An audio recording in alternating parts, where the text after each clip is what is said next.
Glad you're all here. Hi, I'm Greg Poshman. I'm the current chair this year of the Board of County Commissioners for Pitkin County. I want to welcome you all to this first meeting of the Airport Advisory Groups. Thank you for stepping up and for volunteering to lend your voice to this process. I want to thank you in advance for the time and effort you're all going to be putting in, you'll be dedicating to discussing the future of our airport. Since 1946, when the airfield first went into use, the airport has developed in response to a changing community needs, became Sardi Field, expanded from there. The ongoing evolution in aviation technology is part of that, driving that. It's certainly time for us to move forward once again, whatever that means. Today we find ourselves at a crossroads where we must reconsider community needs, prepare for evolving technologies, and acknowledge changes in the FAA rules and regulations under which our airport operates. We need to talk about the improvements we can make, the improvements we should make, and the changes we must make to best serve the community. Key values of our community include collaboration and public input. The commissioners are committed to hearing from and working with this broad selection of voices from the community to be sure our decisions represent the best interests of our community today and into the future. And I'm gratified to look around this room and I see people from the full spectrum of our community, and that makes me grateful and it makes me confident we're going to do the right thing here. Your community advisory groups are a key element of the Aspen Pitkin County Airport public involvement process. We'll do our absolute best to share project information, hear your feedback, and use it to inform Pitkin County's decision making. The program's 4 advisory groups have distinct charges and focus areas to facilitate an effective two-way flow of communication between the community and the county.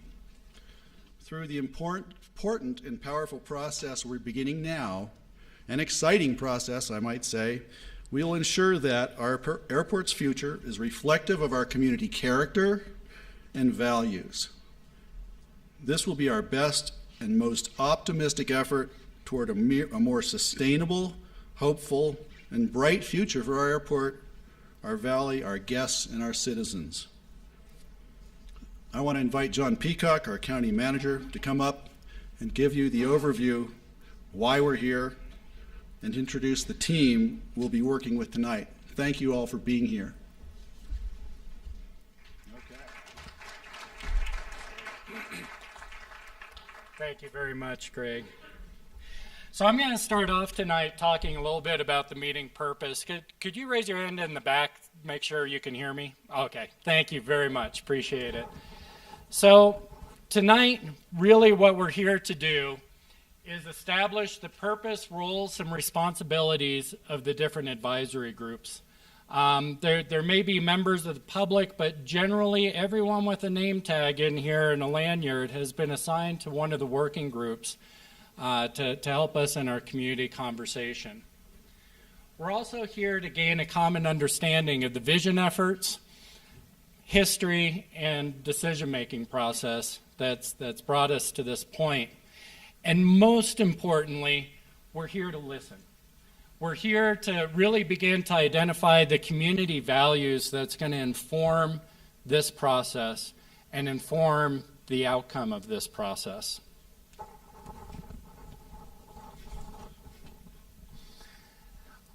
Our agenda to get there tonight, before I go into the agenda, I'd like everyone to take a note. Almost everyone has smart devices these days. I know not everyone does, but for those of you who do, we actually have a survey that we're going to ask you to take over the course of the evening, whether it's on a break, whether I'm talking about something boring and you need a break.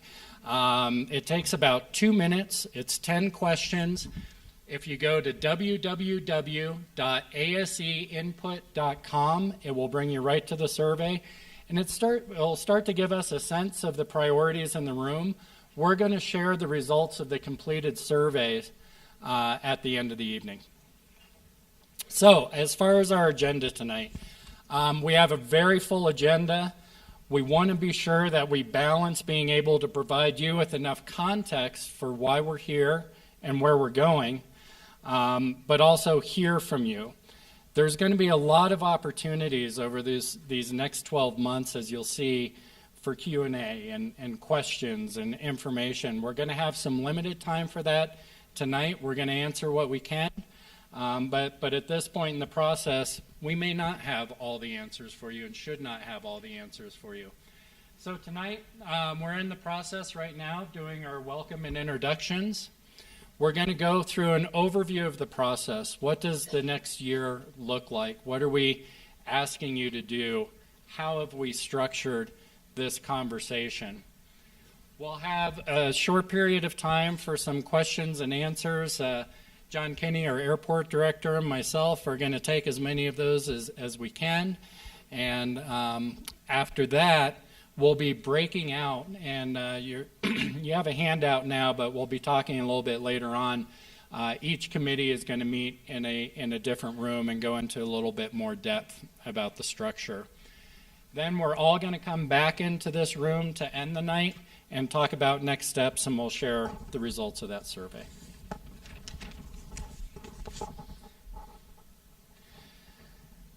Pitkiin County has a strategic plan. Everything we do, every dollar we spend, every action we take, we seek to align back to that strategic plan.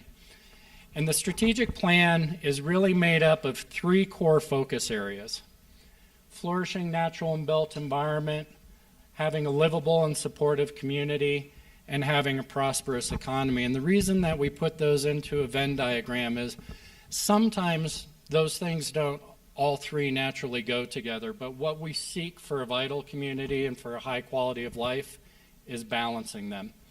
And this process will be no different. In terms of the next year, we see under livable and supportive community that we're really going to be focused on the community engagement and participation.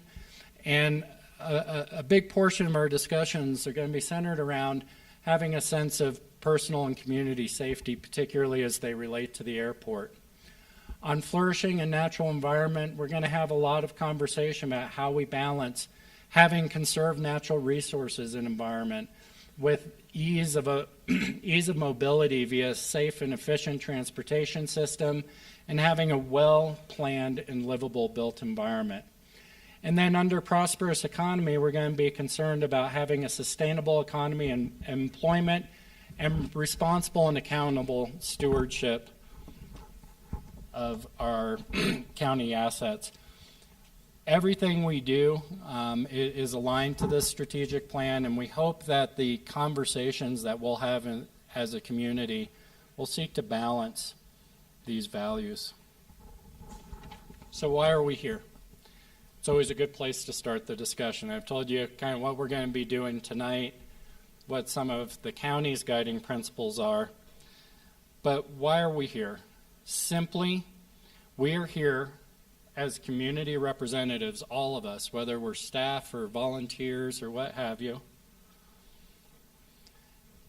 to learn and have a robust community dialogue about what levels of air service our community wants and needs now and in the future, what standards we have to meet to achieve that level of service, and finally, what airport improvements we can support as a community to ensure the airport meets the community's current and future air service needs. So first, it's what do we want? What standards do we have to meet to get what we want? And then what changes, what improvements can we support as a community to get there? To do that, we have to find the right balance between different community needs and different community values, and we have to find the compromises that will help us build community while we address our infrastructure needs. That's really why we're here at the end of the day. What brought us here is a longer story. As Greg mentioned, the history of the airport tells us this is not a new conversation. The airport was started back in 1946 with Walter Pitkiin and John I'm going to mispronounce the name, and somebody will call me out on it, Spackner. They founded the airport with a gravel runway. Over the years, consistently, changes have been made to the physical infrastructure of the airport. One, to meet the technological changes that have occurred in the aviation industry, but more importantly, to meet the air service needs and desires of our community. That is the history. In 1957, the county funded the initial construction of a paved 5,200-foot-long runway. It was 60 feet wide at the time. And that was primarily pushed by our commissioner, Thomas Sardi, hence the name of the field, Sardi Field. Through the 60s, the runway was lengthened and widened, and the current terminal was built in 1976. The terminal and airfield continued to be expanded and changed through the 80s and 90s, again in response to changes in demands from the community for air service, changes in the economy, and also changes in the air service. And as many of you in here probably remember, there was what we'd call an intensely collaborative community discussion in the late 90s and early 2000s that led to the current wingspan restrictions of 95 feet and required the initial modification of standards that we're going to be talking a lot about throughout this visioning process. At the time, back in 1998, the centerline separation between the centerline of the taxiway and the centerline of the runway was 221.5 feet. The FAA standard was 400 feet, but the FAA had granted us a modification to standard. But in 1998, up until that point, the FAA had allowed it. They rescinded their modification to standard at that time. In 1999, the FAA agreed to modify the standard to a 320-foot separation between the center line of the runway and the center line of the taxiway. And that's the separation we have today. But in order to get that separation, the county had to agree to limit the wingspan of aircraft to 95 feet. That was done in 2001. Between 2003 and 2005, the county built the airfield under the dimensions that we roughly have today. With the exception of, in 2011, the length of the runway was extended to 8,006 feet, which was a 1,000-foot extension. At that point, after the county completed the runway extension in 2011, we entered into a new airport layout plan process. And we submitted the new airport layout plan to the FAA in 2013. And that 2013 plan maintained that 320-foot separation between the center line of the runway and the center line of the taxiway. It came as a surprise to us when the FAA came back and had approved everything in the master plan except for that runway separation. Said they would no longer grant a modification to standards to Pitkiin County to have a 320-foot separation and the 95-foot wingspan restriction going forward. That we needed to meet the full requirements of whatever classification of airport we were going to be. At that time, we redid the master plan. We showed an airport layout plan that does have the 400 feet center line to center line separation. We submitted that to the FAA, which also included footprints and such for terminal expansions and the amenities that would go to general aviation and commercial aviation, and the FAA accepted that. All of this led to our current efforts, our more recent efforts that many of you are familiar with, to right-size the terminal, the airside, the landside facilities to match the current and future passenger demand, design more efficient and sustainable facilities, support a higher level of passenger customer service, and create a positive and lasting impression upon the entire community. Improve the convenience of public transportation, and to try and continue to be a good neighbor as much as we can to those who are impacted by the airport. We completed that environmental assessment document in 2018, and the FAA issued a finding of no significant impact, which really allows us to consider now how we move forward. Here's the thing about the federal process, the FAA process. It has a lot of boxes that we need to check. It's got a lot of requirements that we need to meet. It does not necessarily include the type of local conversation about what our airport should be and what our community wants the airport to be going forward. So now that we have that environmental clearance, we have the opportunity to step back and really open up this community conversation before anything is put to a final design, before a shovel is put in the ground. We are stepping back into this visioning process to check in and make sure, do we know what kind of air service our community wants and needs now and in the future? Do we know what that means in terms of the standards that we'll need to meet? And can we agree on a set of improvements that we can live with and hopefully be proud of going forward? That's what this visioning process is about, and that's really where we are today. I'd like to invite John Kinney up to talk a little bit more about why we're here. So John, come on up. But in short, the other thing that's changed since we started this process and since we've got approvals, some of the FAA requirements we're operating under have changed.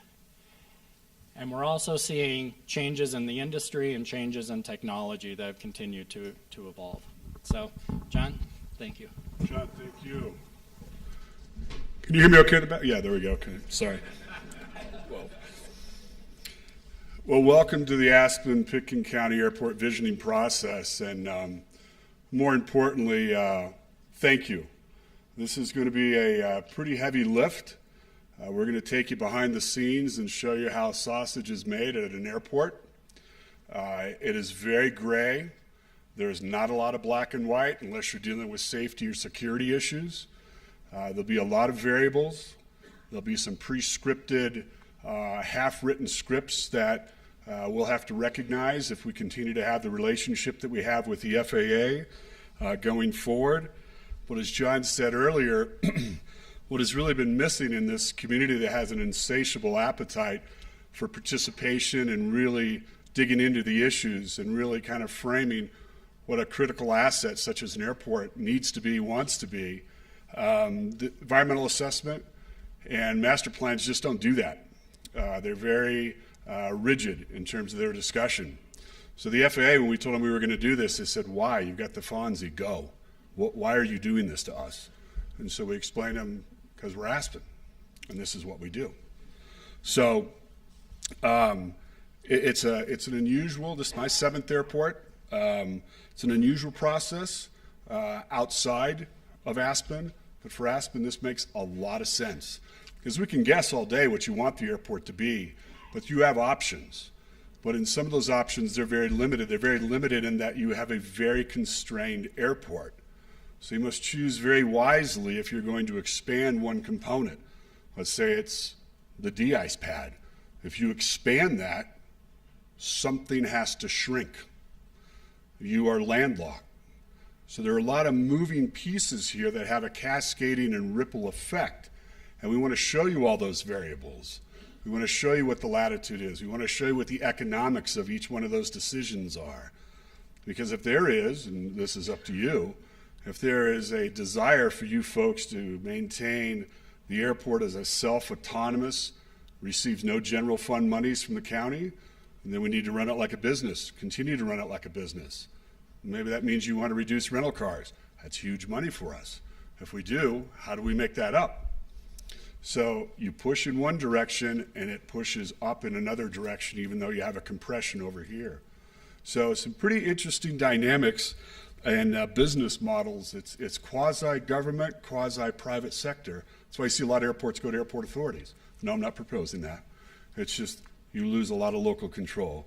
But that's why you see people, a lot of airports take that route. It's a very interesting and unique beast inside municipality government. So a few thoughts to keep in mind as you're going over the next few months, excuse me, in this process.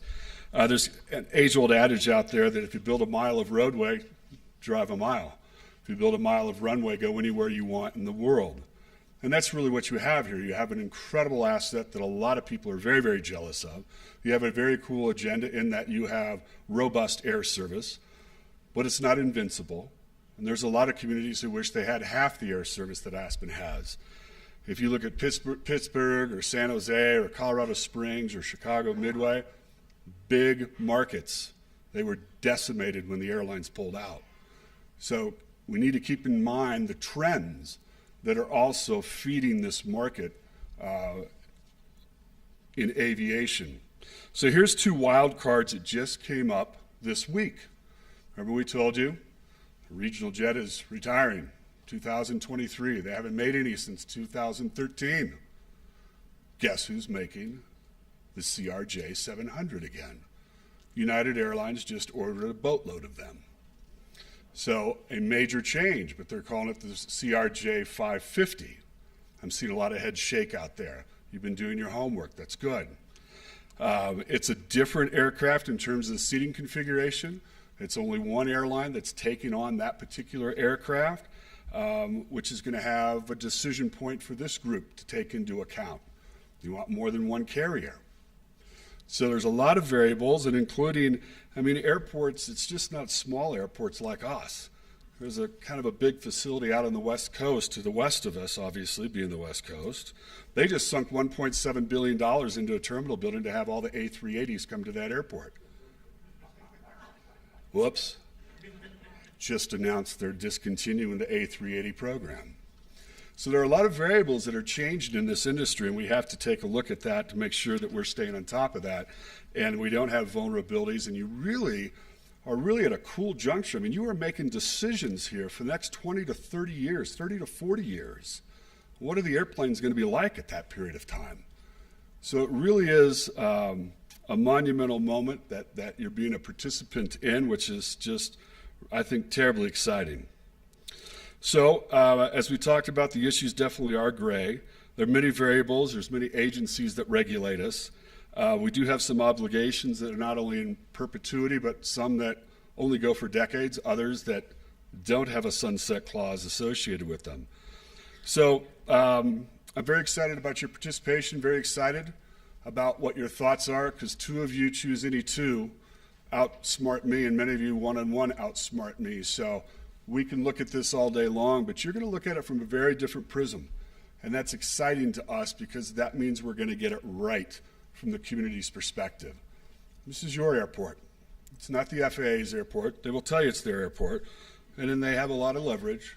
But at the end of the day, this is your airport. So what do you want it to be when it grows up? So having said that, I'll now start my 45-minute PowerPoint presentation for you. I'm not going to do that to you. All right, so let's talk about, this is, I thought was a pretty cool saying actually Melissa Dumont found. A gentleman by the name of Elliot Gearson, you probably met him. Very different views, and somehow by getting them together, that's a typo, the next few words, from the soundbite culture, we find that people actually agree on far more than people assume they do. And the secret is you're here. And I think this encapsulates the task you have ahead of you. So see, these are some of the key questions that we need to be looking at. What are your community goals and concerns? What are the constraints and drivers affecting the airport? There's many. It's unbelievable, the number of constraints. Airspace, on the ground, the mountains. We're going to bring those all to the forefront so that you make the best informed decision.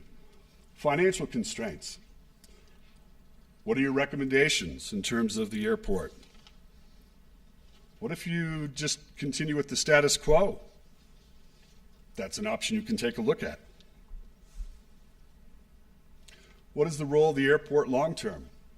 Customer experience.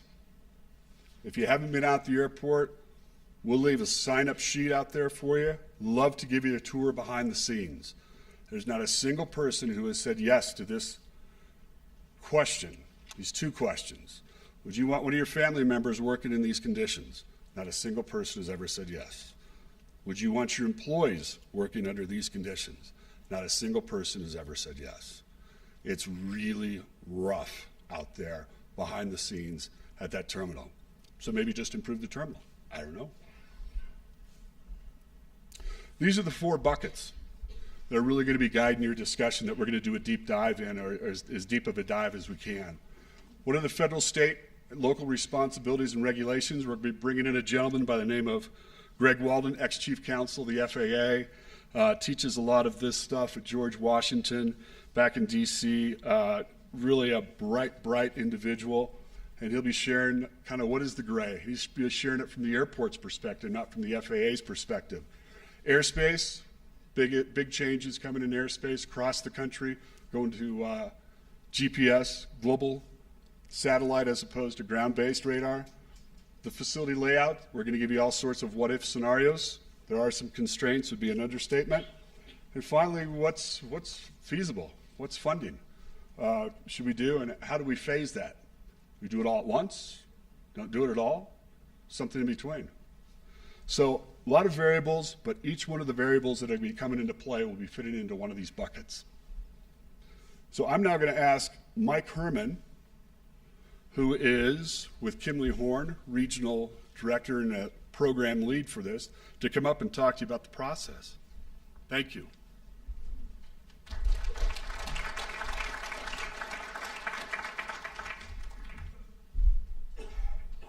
Well, again, thank you. I'm Mike Herman with Kimley Horn, and as John said, we're the program manager through this process, and our team is helping to facilitate the overall process. Hope if I hit the break button there. There we go. So you've been going through a process for a number of years. The environmental process has certainly been a public process. There's been public meetings. There's been a lot of input.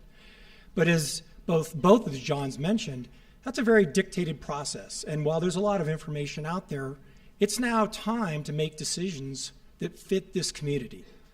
So the board has decided to create essentially this process and these groups to come up with solid recommendations and come up with a vision for this airport that fits within the unique area that is Pitkin County. And so the issue-focused working groups that many of you are a part of have been identified to look at the airport from the perspective of community character, the overall airport experience, technical, more of the facilities, and we'll talk about that in a minute, and then focus groups. There are some very specific, in-depth questions that need to be answered, and that group is going to be tasked by the Airport Vision Committee to help dig into those extra deep. The Airport Vision Committee has been created, again, by the board to take all that input, integrate it into a series of solid recommendations. Those recommendations then become the board's to make a decision on. So what are we going to do for the rest of 2019? So it starts essentially with this meeting at the upper left, which is just the why we're here and starting the process off. The next 2 meetings that start in March and in May, I'll call more data collection. We're going to talk to FAA experts. We're going to talk to air industry experts.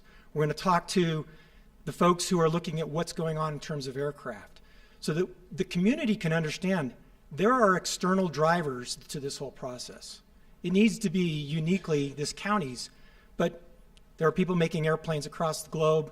There are people dealing, the airlines are certainly global companies, and we need to understand what their ideas are and what those trends are for them, because they're important in making a good decision.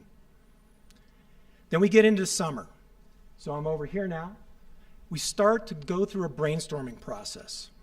And that's going to be based on that input, based on the constraints, based on the unique parameters that you understand as part of this community. What are the real options that can serve the community well for the next 30 years? And then the next two meetings is really a refinement of that. We'll continue to provide information. There will be certainly some financial analysis that's done because it's usually important to understand what that means in terms of cost. But the idea is to get to fall and have the Vision Committee be able to make a solid set of recommendations that the Board of County Commissioners can act on in December. So the groups, you each know, I think, what groups you're assigned to. I'm just going to really quickly go over this, and we're going to go through breakout sessions, and we're going to give a lot more meat to essentially what each of these groups is doing. But it starts with the Airport Vision Committee. And again, that group is intended to provide overall guidance and integrate the input of the community to come up with a set of recommendations that the board can fully understand as a vision for the airport. That's going to come from the working groups. And they're focused on three key areas: community character, which is how does this airport need to fit in with the Aspen area? Technical work group, which is focused more on the facilities. John talked about both Johns talked about an airport layout plan and talking about the trade-offs of that. A group that's focused on the airport experience. What does it mean? What do we want in this community to be going through the airport? So much more, think of the terminals, the people who day in and day out have to pick folks up, use the terminal and use the facilities in order to make their transportation needs. And then the focus group's a very important group. Not a specific tasking, that's going to come out of that Airport Vision Committee. We're going to use that group in order to test some things. That group is going to be asked to dive deep into specific technical questions and get smart on those, and we'll be providing the input to that. It's sort of the flex group and gives an opportunity to make sure that we don't let any questions just get covered at the very superficial level. So now we're going to move to Q&A. That's the process essentially through this year, and we're not ready or going to be designing anything until we understand what the vision is. But the first step of this is a number of questions that need to be asked. So I'm going to try to facilitate the beginning of this. We've gotten several questions as just a number of you from the very beginning. And so I'm going to ask the Johns to actually field the questions, but I'll read the first three. And then we're going to go to an open mic session. And there's going to be a couple people with microphones. We're going to ask you to raise your hands, and John will go through that process. We are going to end right at 5:45 and take a 15-minute break, and then we'll go to the breakout rooms from that process. So it's a kind of a hard stop on that. I would also like to highlight down at the bottom that email, info@asevision.com. We don't think we're going to get even close to all the questions that are in this room tonight. We do encourage you to send an email to that email address. Those, now they will go and they will be compiled, and they will not be forgotten because that'll be in a list, and we'll be able to get through those questions through the course of this process. So important one, because I don't think we're going to get to every single question that I'm guessing will come out of the room tonight. Okay? So with that, I'm going to start with question number one. John's ready? Sure. Why is the vision process needed, and how is it different? Yeah, Mike, I think, I suspect we've answered this one at this point. Does anyone need further explanation on question one? I think we've tried to focus on what's different about this. This is not a federal process. This is your chance to really talk about what the community wants. So raise a hand if you want us to go. We've got all kinds of stuff we can say here, but yeah. Hi. Do we want to, I think we got a mic.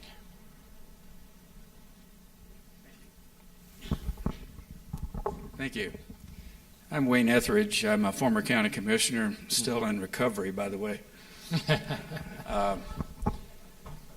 About 25 years ago, I was a member of the Board of County Commissioners when a similar process started. I will eventually get to a question, so bear with me. At that time, the sky was falling, the BAE aircraft was going away. the FAA was asking for a 24/7 operation at the airport, and there was a strong confirmation bias at the staff level at Pitkiin County, certainly at the BOCC level, and there was, fortunately, some community pushback. And I want to thank the BOCC, see one member back here, for starting this process. It's a hopefully much more civil process than what we went through. We were facing, allegedly, the loss of our service aircraft. We were facing a demand from some local pilots and the aviation industry at large to operate 24/7. You can imagine what a 24/7 operation would be like in this community. Thanks to the funding, frankly, of Don Henley of the Eagles, who used to live in Woody Creek, myself and some others started a process with some firebrands from Woody Creek, and I dearly miss them, to try to get a handle on this I just want process. to be sure, because other folks may have questions. I can hear you doing a long history here. If there's a, I'll get to a question, so bear with me for a second. What I'm concerned about immediately, and this is the question, I didn't see safety listed anywhere. And I vividly remember, I'll give you a quick history here. I vividly remember being in a car with members of the NTSB, which is the National Transportation Safety Board, driving along Highway 82 and pointing out the physical constraint of Shale Bluffs.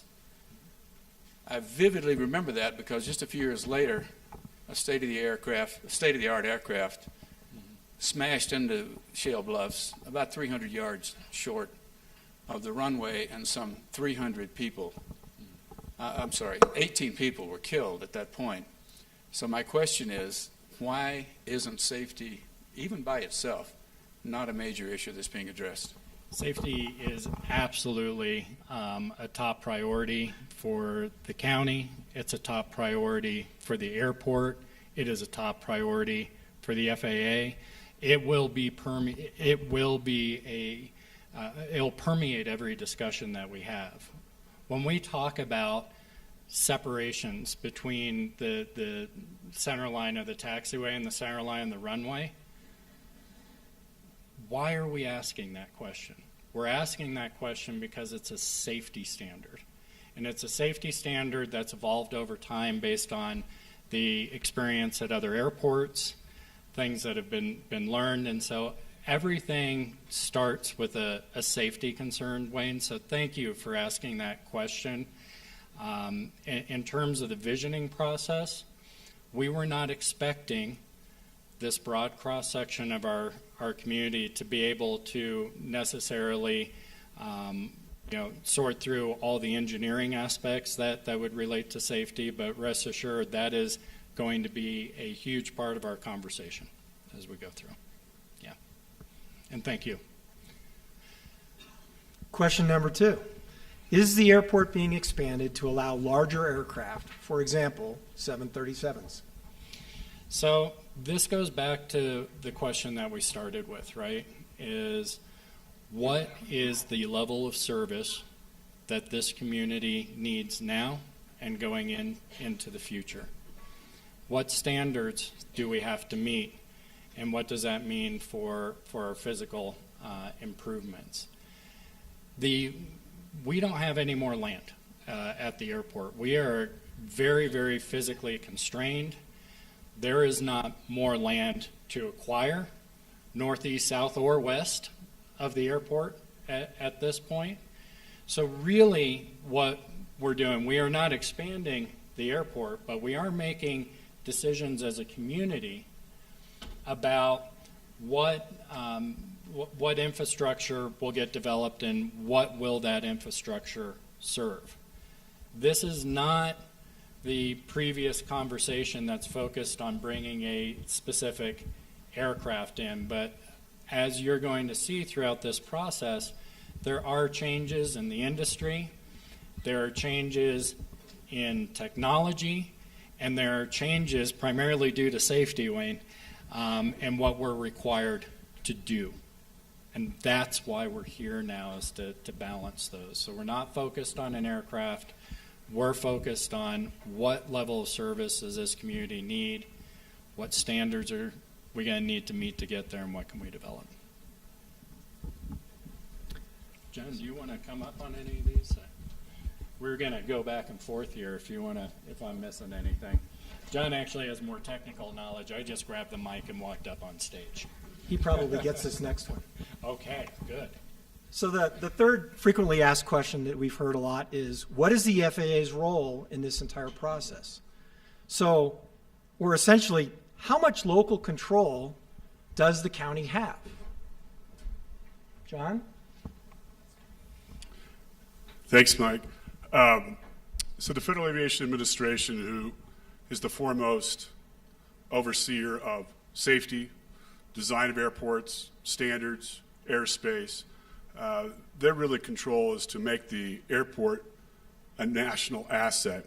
So it doesn't matter whether you go to any airport on the East Coast, the West Coast, north, south of us, all the airports are standardized in terms of their design, how they're laid out. So they're very much an oversight or a quality control, homogeneous design that they're looking for to maximize safety. Their mission is to move as much traffic as they can, but only as safely as possible. So it's almost a dichotomy. They'll back one off to enhance the other, but safety is always first and foremost. When it comes to airports, they have grant assurances. So if you go to the FAA.gov and want to see what the grant assurances are that dictates how we operate, maintain, or develop or plan that airport, you'll see under grant assurances, October of 2014, those are the most recent. And there's a variety of grant assurances that we must comply with every time we take a grant. If you take another grant last week, then it resets the clock for 20 more years. And some folks have said, well, can you break that cycle? And that's something we're going to dig into on the March 20th meeting, because that's been a question that the community has asked a lot of. So they are a major partner with you, but they also understand if you've been to one airport, you've only seen one airport. They're very, very, very different. And so the local latitude has to be afforded so that you can develop, plan, and operate your airport. The FAA, the NTSB, and everyone else involved did approve the curfew that is very unique to this airport. So they do make exceptions. That will stay in time. It is grandfathered in. But if we try to tweak it, increase it, or decrease it, it goes away in its entirety. So that is something that is very much in place, where the FAA does recognize there are some local conditions. They don't grant those anymore. Since about in the mid-1980s, those have been not approved. So that's the relationship with the FAA. But if I did not answer a specific aspect of that question, let me know. Well, I would just add that Pitkiin County is the owner of the airport. And so ultimately, any projects that are sponsored at the airport, any project that moves forward at the airport has to be approved by the Board of County Commissioners. The FAA does not own this airport, but they do have significant regulatory authority when we decide to do something at the airport. So it's important to note that the board really is the final decision maker in terms of what happens and what projects move forward. The forming of these committees, having you here in this room, and I'm just so impressed by both the quality and breadth of people in this room right now who are willing to engage in this conversation, so thank you. But really, this process is designed to convene a community collaboration to help inform the board in that decision-making process. You're going to hear, as we move forward, as John said, we're going to be bringing some experts in. They're going to talk about that regulatory environment. They're going to talk about those standards. But the decision really still lies with the county as to whether anything moves forward or not. Okay. So those are the most common questions that we've heard as we started this process. We're now going to open it up to, again, open mic questions. So Miles is on that side, and Melissa is on this side with a microphone. I'd ask you to raise your hand, and I'll recognize you, and we'll start try to get as many as we can. I saw you first, sorry, about right there in black. Yeah, sorry. That way everybody can hear. You mentioned the FAA gave us a modification on the category of the airport. Could you talk to how those categories, what those categories are, and the FAA's role in funding the airport? It's it's a Pitkiin County airport, but I think I understand that the FAA contributes a bunch of funds and how that works. John Kinney? Yeah, you guys are gonna have to share now, sorry. Could you explain the airport categories and then what role the FAA has? Sorry, very hard of hearing, but I just missed the key word, what type of categories the airport falls under. So thank you, John. The airport categories, this is going to be a federal scale, not our scale, so if it's confusing, hence the source. So the scales, when you're talking about TSA, Cat X is the largest airport, and then it goes 1, 2, 3, 4. We're a Cat 3 based on our passenger volumes, which have been increasing steadily over the past 4.5, 5 years. We are just about to go into a Cat 2 classification, and that's based on the number of passengers that you are screened, and there'll be additional security requirements that we will have to have. The TSA does not have grants for the most part. The only thing that they fund is inline baggage systems. We're too small to have a system like that. So basically any improvements from the TSA in those categories, we would have to go on our own. In terms of the FAA, they classify airports, large hub, medium hub, small hub, non-hub, for the most part. There's a few below that. We are a non-hub, just about to go into a small hub classification.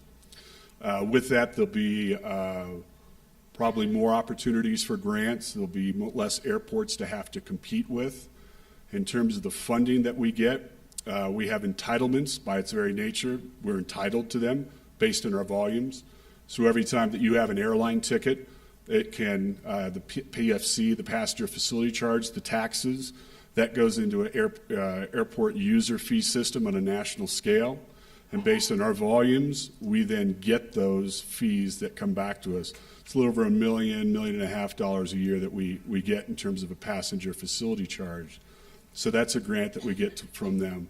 You then also have the discretionary grants, and discretionary grants, you compete for those. You have to make your case to the FAA. Basically, the closer you get to the runway, the higher the priority because of safety and capacity, what they're trying to build in the national system. So that. I think the other thing that I would add is there are the design categories have the different dimensional requirements, and that's what the FAA holds grant assurances to, which I think was part of your question. Every time that we accept a grant from the FAA, we are making certain assurances to the FAA about how the facility can and will be used in the future. And the good news for you guys is that we don't have enough expertise right now to spend an hour or two talking about that off the top of our heads. But in the March meeting, when we come back with the former chief counsel of the FAA, they'll be able to go into a lot more detail on your question. You talk about passenger loads, you talk about commercial, what about our whole private, the general aviation? How does that fit into categories and does the category have to do with the center lines of the taxiways and the center line of the runway? Yes, so first part of your general aviation questions, so there's really two categories in there. There's they call them Part 91, that's after the regulation that is governed by them by the FAA. That's not commercial operation.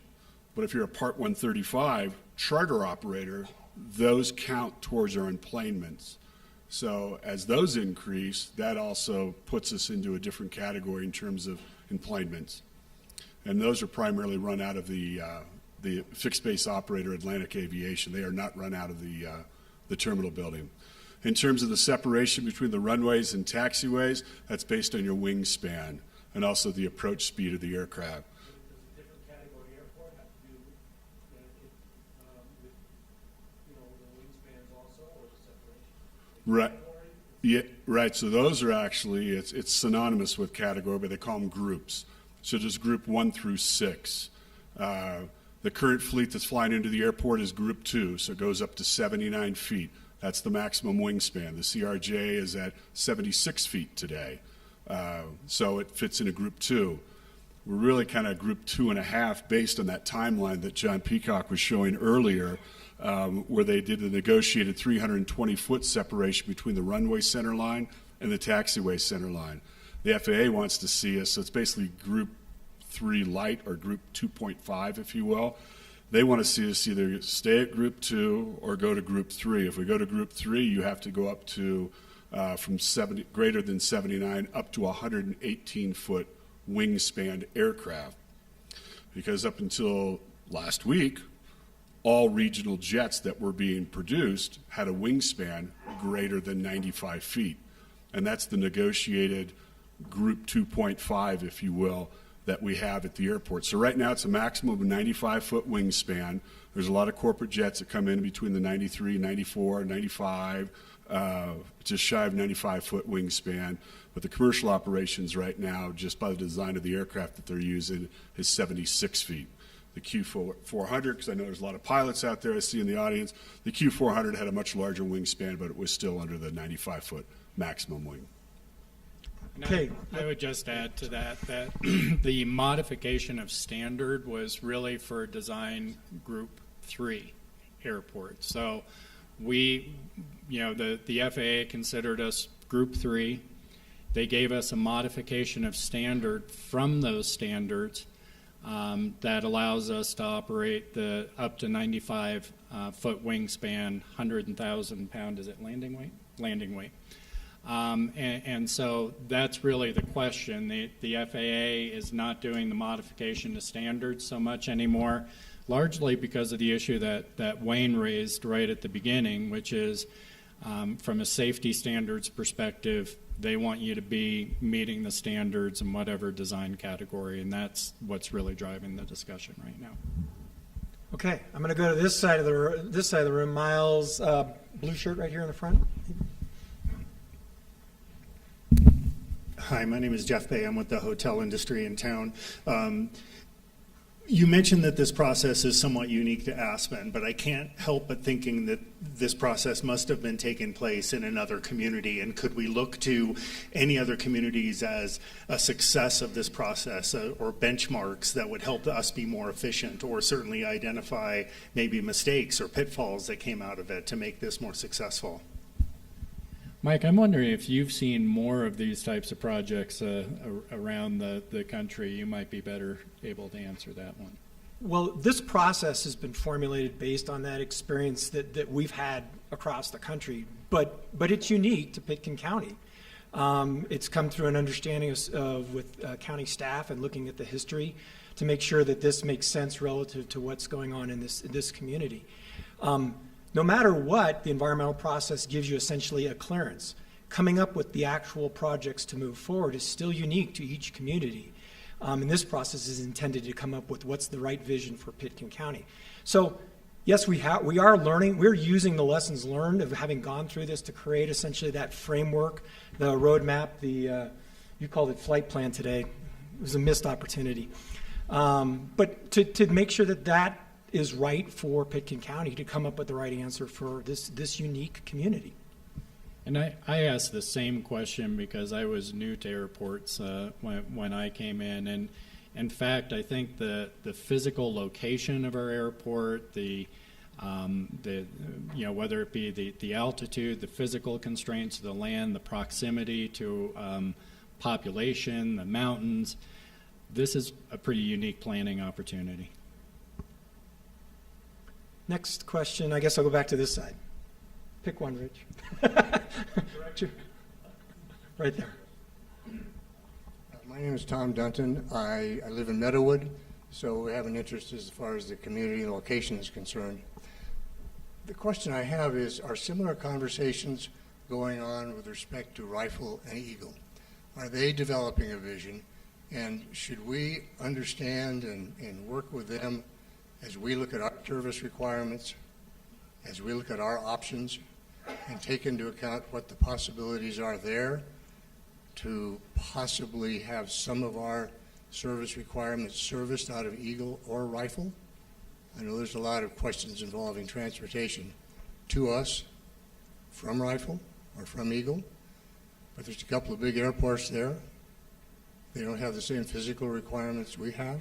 They don't have the constraints we have. So I'd like to know, are we talking to them? Are we listening to them?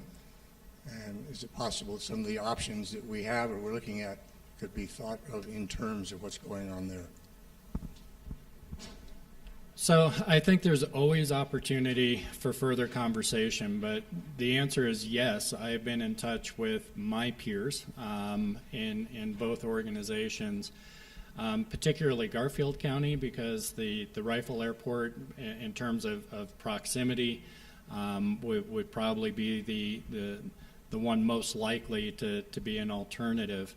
At this point, Garfield County is not interested in planning or considering expansion for commercial service. Their intention right now is to stay strictly general aviation airport, and John and I are going to be going down to have further conversations about their plans and understand those in a little bit more detail in the near future. But we did open the conversation that came up in a previous conversation, I think at a caucus meeting, and so we did open up the dialogue. So right now I do not see that type of commercial expansion happening. Eagle County already meets those standards and has the commercial service, and so the real question that we'll be addressing as part of this process is how important is it for us to maintain a similar level or protect the commercial service that's available into Aspen for our community, for our visitors, for our economic vitality. That's part of what we're going to be trying to answer with the group as we go through this, and that will help answer if and what should be further developed at our airport. Right side. Miles, right here in the front in gray.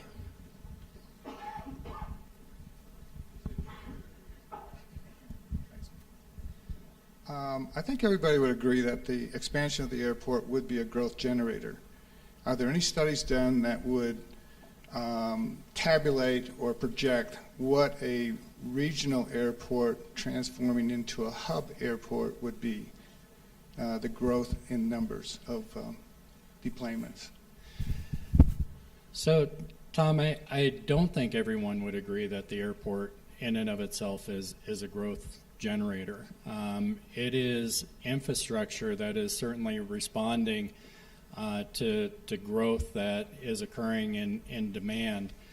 I've kind of wrestled with this, and I think it's one that a conversation that I hope we'll be able to have as a community over the next year. I oftentimes joke that, well, if we built our airport in Kiowa County, it is not going to have growth in emplanements. You know, that there's other reasons that there's a broader conversation about what might be driving the demand for this infrastructure. However, we are very conscious of the growth concerns in the community. So part of the information that we're working on is trying to get build-out analysis for the community, both in the county, which is a little bit easier for us, but also to do some projections within the municipality to understand what that growth that's happening in the community might mean for demand at the airport, and that's going to be information that we're going to hope to be able to share back with the group. Are there any studies that have been done from an airport standpoint if it went from a regional to a hub airport? So the regional to the hub is actually driven by the number of emplanements. So that it's once you reach a certain tipping point, it's not a decision that we make to say that we're a hub or not. It's really based on the number of emplanements that are happening. Correct. Does that make? Correct. But are there studies that indicate how many more people show up at the airport? No, I'm saying that. So I think we're talking flip sides of a coin, Tom. So what happens is it's after the people show up at the airport that determines whether you're a hub or not. It's the number of employments that you're actually experiencing. It's not us making a designation that we're going to be a small hub and then expect growth. Does that make sense? So the answer is probably no, because it's driven by the employments already happening. I thought I heard that with the expansion, we would become a hub versus a regional. No, what I think we meant to say is that our employments have been increasing over time, and we're approaching the number of employments that would change that category. Let's go to the back, just because I want to keep picking from the front. All the way in the back on the aisle.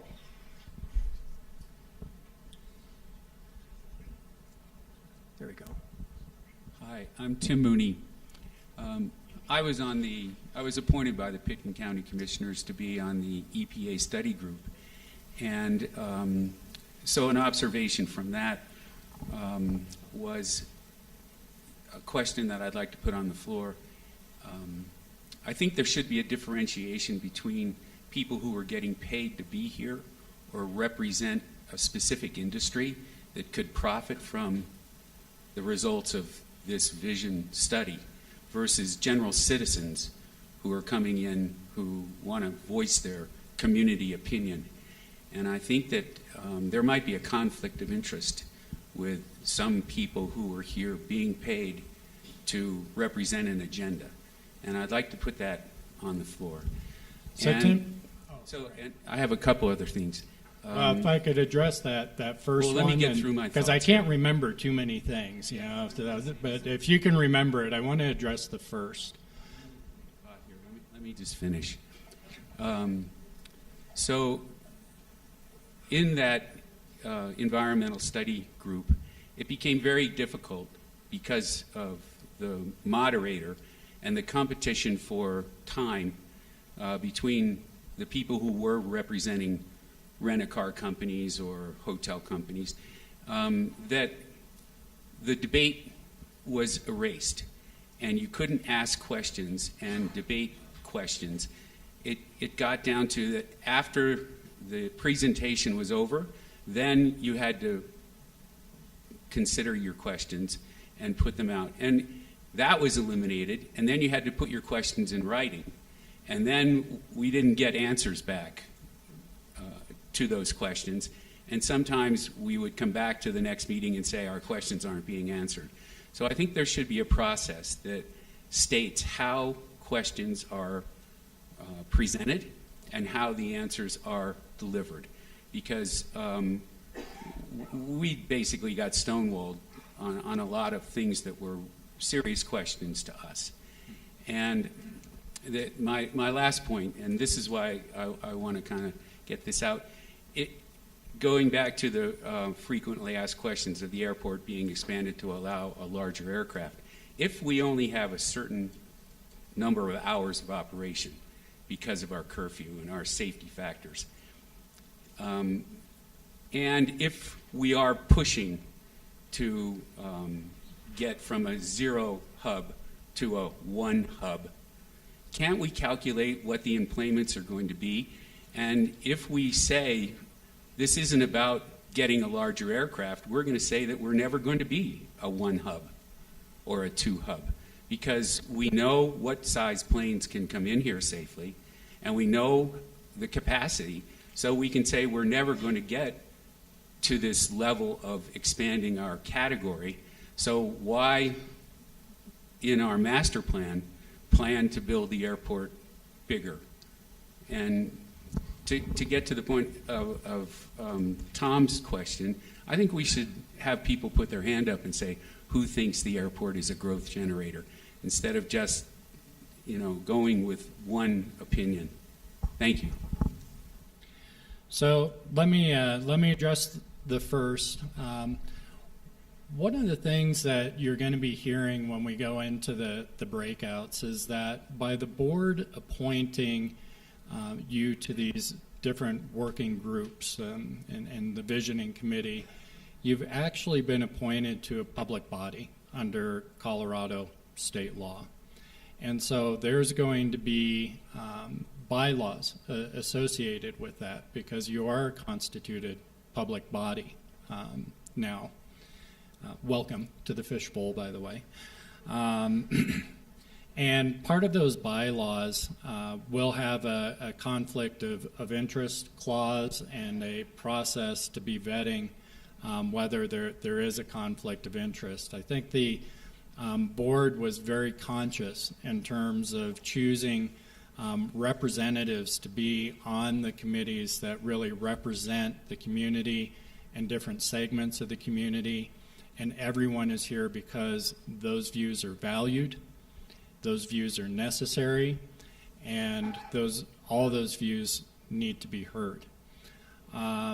Regarding the previous process, I think we've tried to address that process was more scripted. I think in the federal process, frankly, we stretched the federal process to bring more community voice to the table, more planning and public input than is typically the case.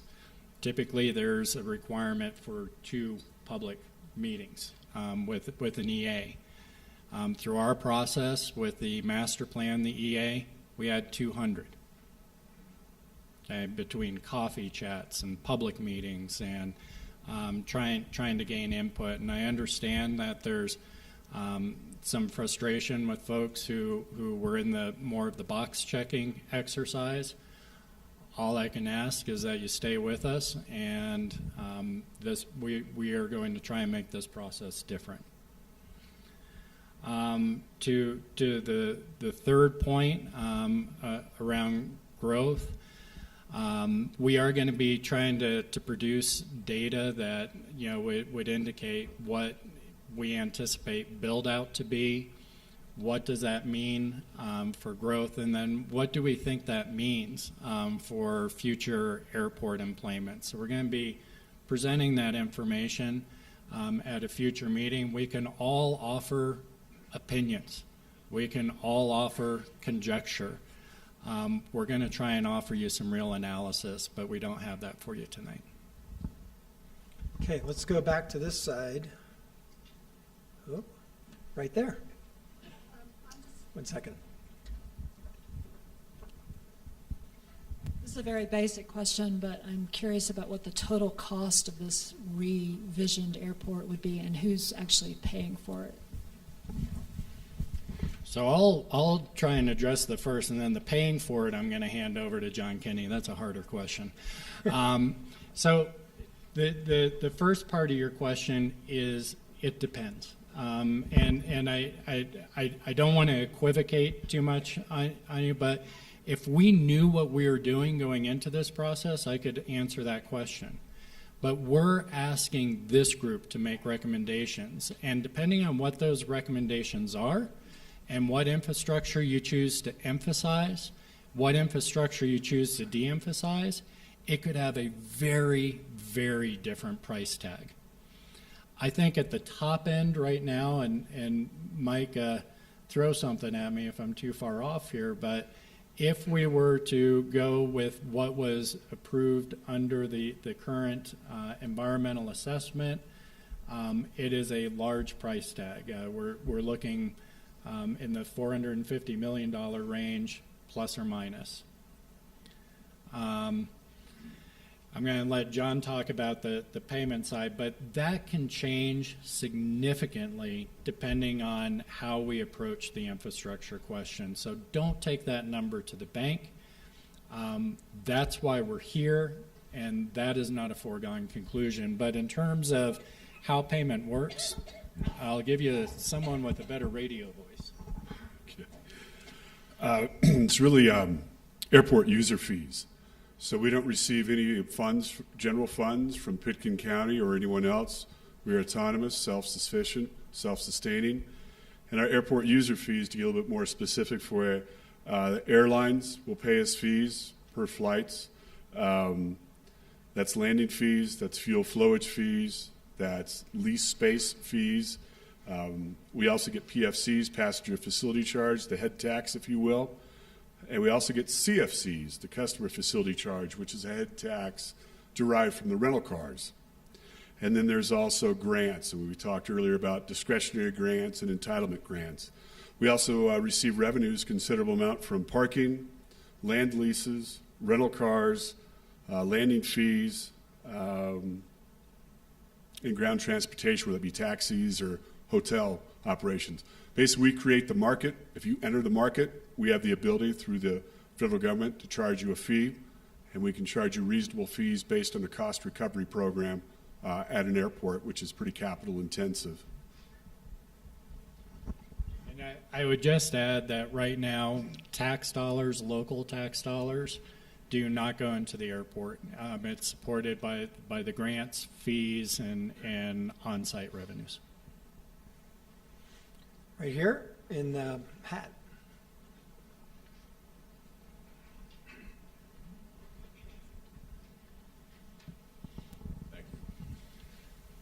My name is Barry Vaughn.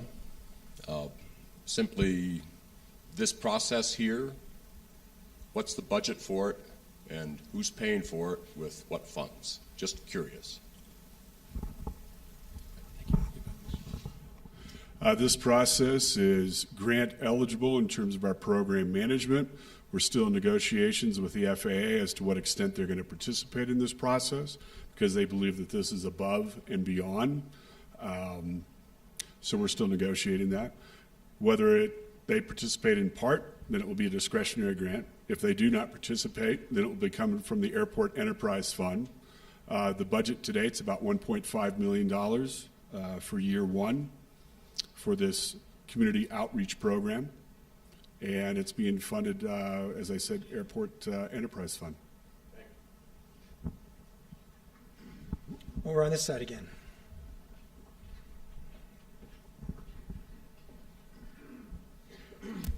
Hi, Evan Marks. Going back to costs and revenues, if you evenly divide the budget, let's say $400 million, it's half for improvements to the runway, taxiway, the airport facility, and the other half to the terminal. How will that be allocated? We understand that commercial aviation, obviously, you're going to deal with user fees for the terminal area. But with respect to general aviation versus commercial aviation, where general aviation probably has a 2-to-1 utilization of the tarmac, will the fees coming from general aviation basically outpace what's going to be charged to the commercial airliners and ultimately the consumers that are coming in, other than individual residents to Aspen? So I'm going to let John answer the question a little bit, but I also want to just take note. Some of the questions, like this one, is probably 3 or 4 steps down from where we are right now with the vision. And we are going to be bringing folks to the table in future meetings that, depending on what the mix of infrastructure is and then what revenue can be generated on it. You know, as you've correctly pointed out, it's going to be a different mix if you develop more on the general aviation side versus the commercial side.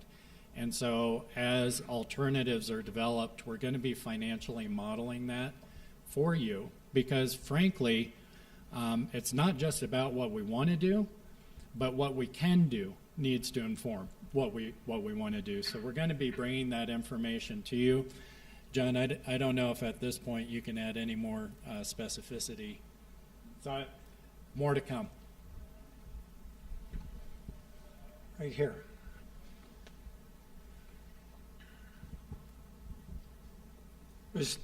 We'll go there, and then you next. I'm Richard Heedy, and I'm impressed with this process so far, but I'm concerned that if public outreach is through these various working groups, it won't be enough to forestall public comment before the BOCC.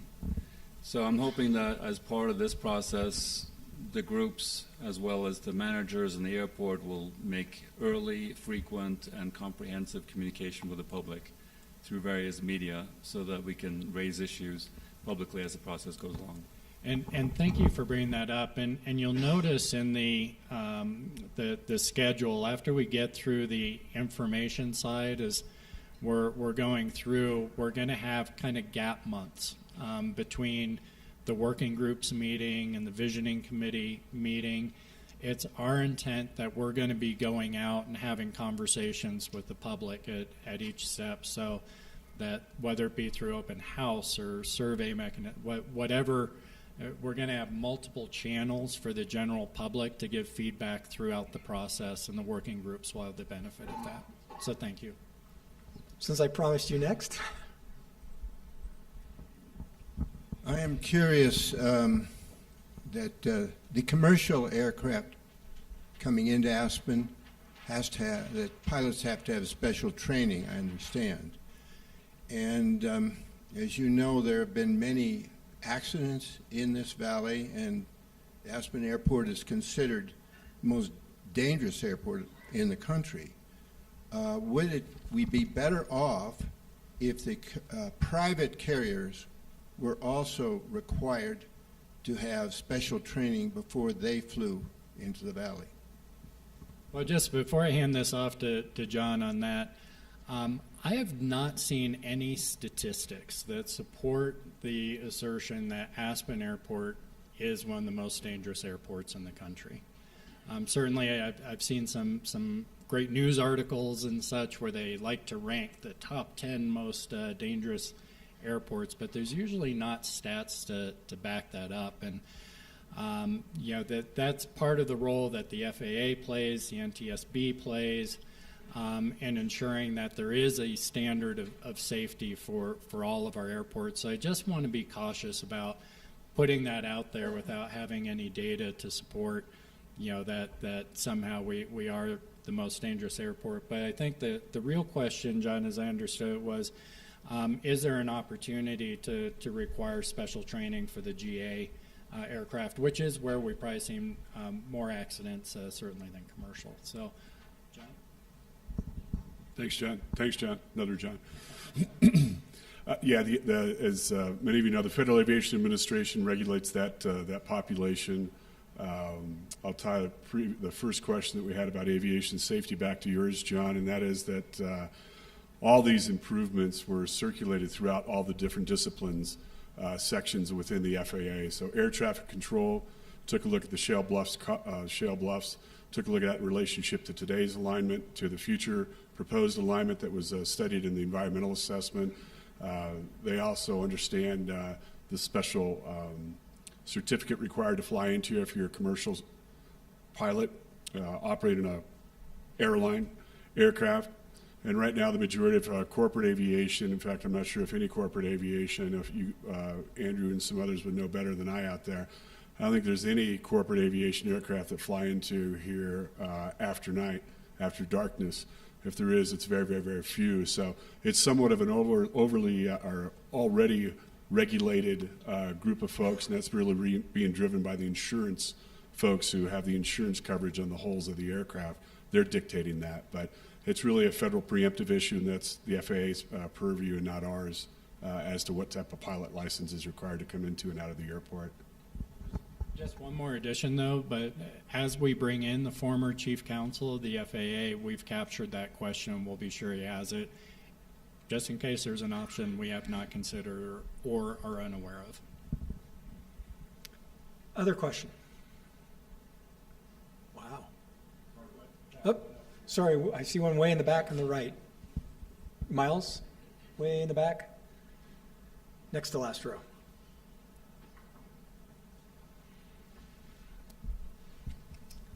Hi, I'm Phil Holstein. I have a question about the uniqueness of the Aspen situation, the Aspen Airport. As we all know, we have a single runway. We land and take off head to head. We live in a high mountain valley at 8,000 feet. which impacts the air pollution and noise and other impacts of aircraft much more severely than something out on the plains. And I wonder how the FAA can have one standard for all airports. I can understand DIA and Los Angeles having a similar standard, but Aspen has a very different situation, and that is why we have not had 737s land here up till now. If the goal is to have direct flights from New York and Miami and to expand this airport into a true hub, I think that we could have problems that will change this valley forever and will affect all of the people that live here. And I'm just wondering if the FAA will recognize the uniqueness of our situation. I certainly cannot answer for the FAA, but I would look forward to, at our next session, Phil, having the former chief counsel of the FAA try and address how the FAA looks at standardization across the national air system and airspace versus paying attention to the unique local aspects. We also have a real opportunity here. There is no doubt there are impacts from air service on our community, higher on certain parts of our community than others. And that's why it's so important that we have the opportunity to be educated about the different technologies, the different aircrafts that are being developed. Some are far more efficient. Some have different noise profiles, and that's going to be one of the questions we have to ask ourselves as a community. Do we constrain our infrastructure so that we only have maybe one type of aircraft that can serve us and we're beholden to that, and that has a certain type of impact profile, or is there an advantage to opening that up? That's going to be all of the information that we're bringing to help us figure those questions out as a community. Another question. Oh, right over here, sorry. Hey, Michael Miracle. John Peacock, you mentioned that this is we're a public body, this is a public process, which will no doubt mean that there's going to be some newspaper reporting around this, and I think as we've heard in the room already, assertions get made as if they are certainties and facts that aren't necessarily facts. And I'm wondering if, as part of the process, if the county, through its communication, has any intention to correct misstatements that they see in the paper and just consistently make sure that we're having a fact-based conversation, even if that means we're leaning on the newspapers to run corrections when they get things wrong.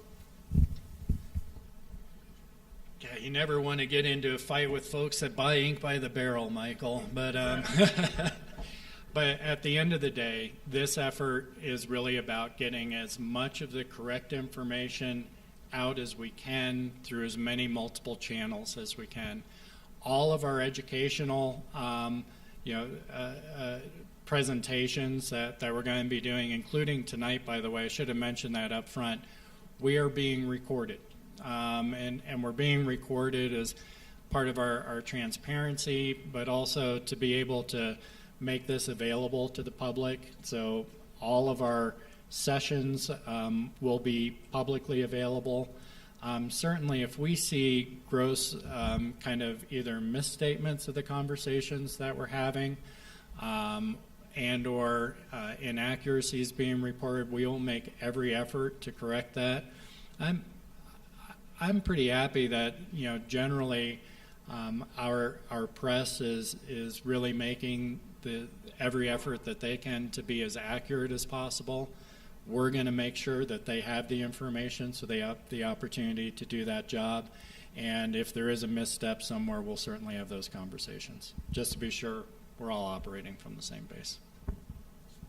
Okay, there's maybe two more questions, and then we'll break into the groups. So I think there are, Frida Wallison, I think there are probably some themes in this group and concerns about safety and getting some statistics on accidents at the airport. I remember that crash in Shell Bluffs, and as I recall, as it was reported, it was driven by an inexperienced pilot, perhaps, being egged on to land when he shouldn't have in conditions. It was a group of people related to each other for a birthday party, and they absolutely wanted to get into Aspen. So I think getting some statistics about safety and about accidents at the airport and how we measure up against other airports would be important. The other thing, there was an article a couple of days ago about noise levels, and I think that pertained particularly to general aviation. And the article noted that noise levels on general aviation, if I recall, are typically higher than commercial aviation. Maybe, is that correct, John? Yes. So I think some information about noise levels and what studies have been done in that area would be very helpful to all of us. Thank you. Excellent. We've captured that. Thank you. Okay, maybe two more questions. I want to make sure we have enough time for breakouts and for everybody to take the survey, but they're on this side. Miles. Actually, the woman in the back was first. Hi, my name is Toni Kronberg, and a question that I've heard quite frequently when the discussion about safety comes up is how is our community prepared to deal with an airplane crash of a 737 so far as our emergency response goes? Do we have enough ambulances, beds? How are we going to transport people? So if that could be part of the analysis, I think that would be a reassuring piece to the community. Okay. Thank you, Toni. And again, we're maybe presupposing, but we can definitely include that information for whatever the fleet mix wants to be. Since you're here, Rich, we'll go to this woman right here, and then you. I won't. But you're probably the last one. I wanted to add to what Frida said and urging some of the committees or somebody to get information on the number of diverted, canceled flights, because I think one of the things that's going to impact my vision is the relationship of our service to weather. Thank you. Okay, one more. This gentleman right here in the aisle. I'm Roger Nicholson. If I remember correctly, Frontier dropped Aspen, stopped serving Aspen, because they didn't want to fly some older prop jets in here anymore. I guess it wasn't profitable. That leads me to my question, which I think John Kinney could answer, and that is that I think I heard somebody say that him say that United now was going to have a newly produced under 95-foot wingspan airplane. Okay.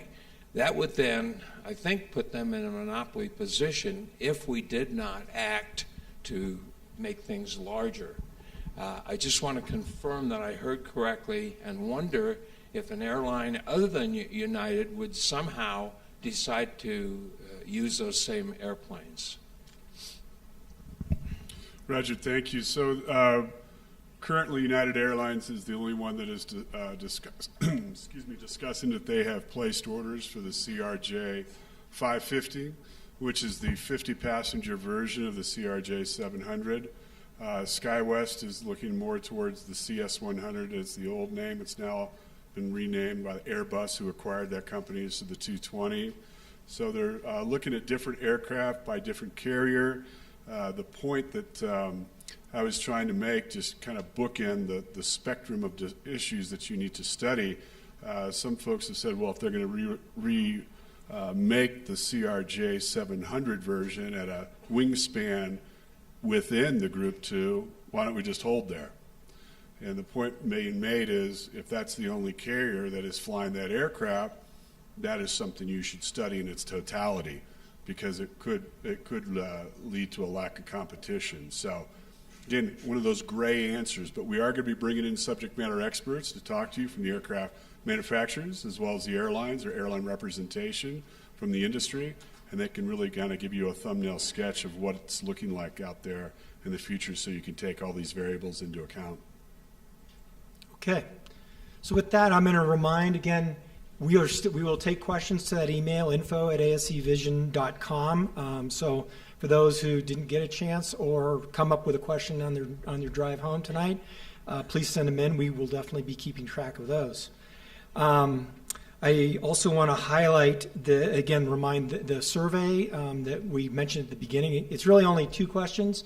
One is a ranking of 1 to 10, so it's a pretty quick survey. Hoping there'll be a couple extra minutes so that people can go ahead and do that during the break, so we can compile that, and when we wrap up tonight, we'll have some idea of how you are prioritizing the issues that are facing the airport.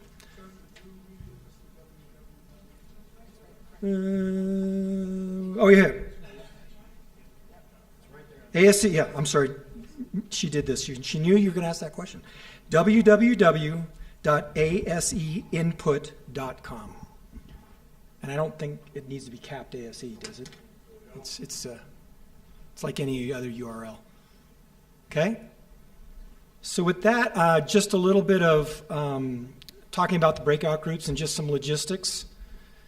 So we're going to break up essentially and regather still at 6 o'clock. So you have a little bit of time to grab a drink, some granolas, whatever we've got out there. Do the survey, please. And then the Airport Vision Committee will be meeting upstairs in the Caddo Boardroom, so it's upstairs, right up there. The 3 working groups are broken into 3 different areas. Community Character Work Group is the Barksdale lobby, so that's right out here, right, Melissa? Yes. Right out here go to the right. The Airport Experience Work Group is in the Murdoch Lounge, which is back that direction. And the Technical Work Group is in the Kaufman Room, which is actually downstairs. And for the lucky few that are in the focus group, you get to stay right here in McNulty, which is the major room. And again, we will convene right at 6 o'clock with those groups, and we'll talk about a lot of the details within the groups. And again, please do the vision and send in any questions to ASC Vision. Thank you. Last group is the focus group. It's that big group that kind of stayed in the main room there. We're starting at a very high level with community values, hopes, dreams, and must-haves. What is our sort of cap do you want? And why does the mayor and the city council make us suffer with the traffic? I'm concerned about them going down Valley as well. If the group has questions and we want to meet at another time. Everything you've been talking about is within the confines of the airport. I want to thank all of you for spending the last 3 hours with us getting organized for what is going to be a year-long effort that I think is going to be incredibly important for our community today and our community in the future. I'm really excited about everyone that's in the room and the conversations that we're going to be having over the next year. This is really hard to read, so I'm just going to give you a few highlights from it. We are going to post the results on our asevision.com website. So if you want to go back and look in more detail, this is our first take from tonight. The longer the bar, the more important it is. So the number 1 item up here, safety of aircraft, followed by reliability of air service, quality of air service and customer experience, flexibility to adapt to future changes, sustainable operations, noise and air quality impacts up here, And then you have more nonstop destinations and financial self-sufficiency have fallen towards the bottom. This is our initial take. This is where the group as a whole is coming from on these issues. These may evolve and probably will evolve as we go through the process. How do I get to the... It's the problem with having a manager up here. I actually do not know how to switch to the slide, but right here, I'll let you do that. So with that, can you guys hear me if I don't use the mic? Raise your hand in the back if you, okay. I'll just project for a second then. As the slide comes back up, we have our next meetings coming up in March. Is that coming up? All right. So March 20th, we will be discussing federal preemption and FAA requirements. We'll have the former chief counsel of the FAA here to speak to us on that. And we may work on a couple other speakers based on feedback that we're getting tonight. On May 7th, trends in airspace and the air service industry. We're going to be talking about changes in aircraft technology. We'll be trying to get some industry expertise on what will happen. Just a reminder, those right now are both anticipated to be in the same time slot, 4 to 7. Melissa? Yes? 4 to 7? 4 to 7. 4 to 7, back in this building for those. Then July 11th, September 18th, and October 2nd, we have our working groups that will be meeting. We're trying to get these dates out here as quickly as possible so that you can get them on your calendars. The Visioning Committee will be meeting after a week to 2 weeks after the working group meetings. Those are going to be set up. So it's really, really important to the greatest degree possible that you can have consistent participation, particularly as we're building the data and having the discussions about the vision, that we get your participation. With that, I want to thank you very, very much for spending this time with us tonight. I want to thank you in advance for the time that you will be spending with us over the next year.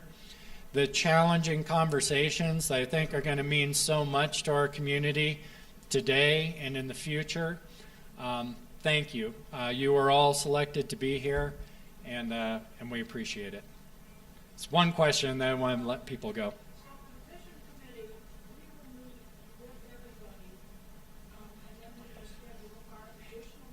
Correct. March and May, you're meeting with everyone. It's informational. We're doing all the same information at the same time. All right. Thank you, everyone. We appreciate you being here.